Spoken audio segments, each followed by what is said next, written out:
son. The day you were born, the very forests of Lordaeron whispered the name Arthas. Hello again, friends, and welcome back. And this right here, this gives me the feels. Yes. So if you couldn't tell by the title, today we are looking at the Lich King. And man, I've been looking forward to this. I know I say that a lot, but this time I still mean it. Don't know where I was going with that. That's okay. We're moving on. Here is the packaging for this. You can see Todd Mcfarlane Elite Collection. Includes bonus game item redemption code. And we have some familiar key art of the Lich King right there going down the side. It says the Lich King. It's number 9, I guess. I don't buy a lot of Mcfarlane figures, so I couldn't tell you. Or the Warcraft logo there on the top. We have the Mcfarlane Elite Collection logo there. At least I'm assuming that's what that is. On the bottom, words and stuff. Some stuff in French. And then, of course, probably one of the more iconic key arts of Arthas to exist. Very, very, very cool. In the package, you also get 3 cards. So you get a Elite Collection, 300 points. It's a scratch off to get a code for points for Mcfarlane junk. Might be cool for the future. We get a collector card featuring that one of those key arts from the box, as well as a little bio on the back. And then, of course, you get a redemption card for the cosmetic items in the game, which, if I'm not mistaken, are just recolors of the anniversary back pieces from 2 years ago. Nothing special, but I actually, even though I do play World of Warcraft, I don't really care about that. I'm in it for this figure. So this, of course, is the third-party Illidan Stormrage figure. So you can see how these scale right off the bat. And these scale very nicely together. Just for a quick comparison, here is a Tiger Claw. You can see how that scales. Here is the Sylvanas figure that we looked at not that long ago. You can see there. And here is the Masterverse Terrible Tila figure. So you can see how all that scales together. Now in the box you get a few goodies. So first off, you get a display stand with the World of Warcraft logo on there. Just cast in black plastic. You get 2 very awkward looking alternate heads. They do come packaged like this with the big, exposed bald cap going on there. And you can see the face sculpt on here is pretty good. I'd say it definitely more looks like his Warcraft 3 Reforged model. But it does the job. Looks pretty good. We got a very sneering Arthas and a very just over it Arthas. Both apropos. Off to the side, we also get the alternate hair. So you can pick which one of these you want. You just put the hair on. It just slides into place. Just like so. You also get the obligatory alternate hands. So he has these hands on in the package. You get a pointer. You get a fist. You get the opposite fist. And you get just a straight up sword holding hand. Just like so. Although those hands can also hold the sword just fine. You see a nice sculpted and painted detail there on the backs of the hands. Looks really good. And of course, you can't have Arthas without Frostmourne. And again, the sculpting and detail on this is phenomenal. But I do feel like it needed some paint here. Because this sword has glowing runes on it. It's also a very silvery metallic here, and the in-game model is usually a lot darker looking, but this does a good job. I think it does a good job. But I really do wish we had like a nice glow effect here on the runes. The other thing I wish is that it was made out of a different material, because it's soft, and you can kind of see. I know I just bent it a little bit, but if you look, it's kind of drooping a little bit from how I had him holding it. And of course, with that handle being gummy, it's actually softer than his hands are. So you got to end up bending and stretching this to get it in there. Not a fan of that. That's pretty much par for the course oftentimes with Mcfarlane toys and pretty much all modern toys. But yeah, I wish this was made out of a harder, more rigid material, and maybe that the hands were made out of a softer material. That would have been nice. But on to the main event. Let us look at Arthas himself. And my God, the sculpting and paint and detail on this is absolutely fantastic. I mean, look at that.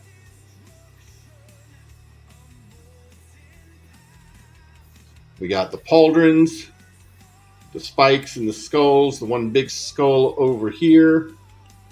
We got his hair coming down the back. Crown of Domination looks really good.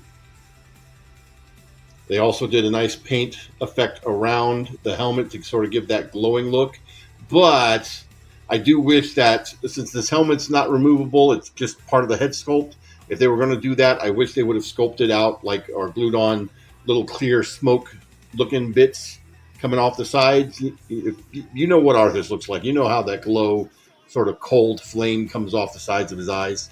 The Death Knight eyes. I really love the sculpting and the wash on the chainmail. It's fantastic. We got the gold trim here. The boots look really good, except for some reason his feet are very square. That doesn't feel right, but I mean, maybe I'm missing something. Of course, we do have the cape. It is a nice thicker fabric material. It is a wired cape, so it is bendy and posable. Got some frayed effects here on the bottom. If I had one critique here, actually I have two critiques. One, I do wish that the cape started forward here on the pauldrons. It does. It's glued in right here and comes around and is pegged in here. But Arthas, his cloak usually is like that. It comes up over the front of his shoulders and then drapes down. And you really can't do that consistently on both sides. And the other thing is, I wish that they had put like a white dusting down here, like white paint, because he's always got bits of snow and debris on his legs from the knees down and on the bottom of his cape, because he sits on the frozen throne. Of course he would have that. The other thing too is, proportionately, he is a little bit off. And that's kind of the case with anything made for World of Warcraft, because World of Warcraft characters are not very proportionate. Arthas's model is very chunk, like I'd say like He-Man chunk. He's got that double wide shoulders and the real thick muscular thighs and whatnot. And they got close to it here. They definitely got close to it, but it's not quite that World of Warcraft in-game model or CGI model build that World of Warcraft humans have. But, I mean, look at this. This is fantastic. I mean, that's minor nitpick on the overall just build and look of this. I would also think, more white paint down here again, just to match on the cape. But anyway, let's talk about the posability. So posability, the head is on a double ball joint. It is pretty easy to pop off, and the hair is flexible, but it does get in the way, especially with the pauldrons here. Now, the pauldrons themselves are also on ball joints, and they are raised up. So that does give you a little bit of clearance to work with when trying to move that head around, but also gives you clearance for the shoulders. You can see it gets out of the way pretty easily. We have universal joints here at the shoulders. The peg that they're attached to is on a ball joint that goes up inside the chest there, so you do get a little bit of wiggle waggle there. We do have just 90-degree bends here at the elbows. You can see these elbow pads are a separate piece, so they do get out of the way of that bend, which is really, really nice. But we do have universal joints here at the wrists as well, and of course, those also peg in pretty easily for trading out the hands. If you want to trade out the hands and have him picking his nose, you can totally do that. It's the finer things in life. Anyway, he does have a ball joint going on from the waist up into the chest, as well as going down into the waist, so you get a nice big full range of motion right there. If you've ever had any other Mcfarlane figures, you kind of know how the new hip articulation works. It is a universal joint, but it's held up in there kind of like a ball joint is. You get a swivel right there. You do get 90-degree bend there at the knee. And then, of course, the foot is also on a ball joint. I guess one other little nitpick is that you got a big space between the top of the foot and in there, and you can kind of see just the big peg there. Not the best looking apparatus for that, but, you know, it works. And I keep knocking his head off. It's there. There we go. But, you know, while we're talking about it, we'll pull that off and we'll just put on the standard Arthur's head. There we go. There is our fallen Prince of Lordaeron, the Lich King himself.